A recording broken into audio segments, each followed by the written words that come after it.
বুধবার প্রধানমন্ত্রী নরেন্দ্র মোদী আমলাতন্ত্রের জন্য 10টি আসন্ন সাধারণ কেন্দ্রীয় সচিবালয় ভবনের মধ্যে প্রথমটি কর্তব্য ভবনের উদ্বোধন করেন।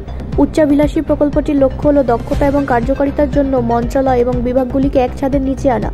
কর্তব্য ভবন, যা প্রথম উদ্বোধন করা হবে, তাতে স্বরাষ্ট্র, বিদেশ, গ্রামীণ উন্নয়ন, এমএসএমই, ডিওপিটি, পেট্রোলিয়াম ও প্রাকৃতিক গ্যাস মন্ত্রণালয় ও প্রধান বৈজ্ঞানিক উপদেষ্টার কার্যালয় থাকবে। অনেক গুরুত্বপূর্ণ মন্ত্রণালয় বর্তমানে 1950 থেকে 1970-এর দশকের মধ্যে নির্মিত শাস্ত্রী ভবন, কৃষি ভবন, উদ্যোগ ভবন এবং নির্মাণ ভবনের মতো পুরনো ভবন থেকে কাজ করে, যা এখন কাঠামোগতভাবে পুরনো এবং অদক্ষ। সরকারের মতে, কেন্দ্রীয় আবাসন ও নগর বিষয়ক মন্ত্রী মনোহর লাল খট্টর এবং মন্ত্রণালয় সচিব HUA সচিব কাথিকিতলা শ্রীনিবাসের সাথে প্রধানমন্ত্রী নবনির্মিত ভবনটি পরিদর্শন করেন। শ্রীনিবাস প্রধানমন্ত্রী মোদীকে কর্তব্য ভবনের বৈশিষ্ট্য সম্পর্কে অবহিত করেন।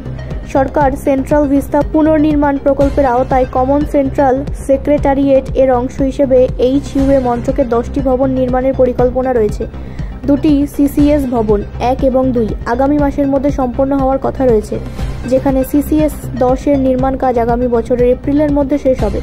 CCS ভবন 6 এবং 7 এর প্রকল্প 2026 সালে অক্টোবরের মধ্যে সম্পন্ন হবে।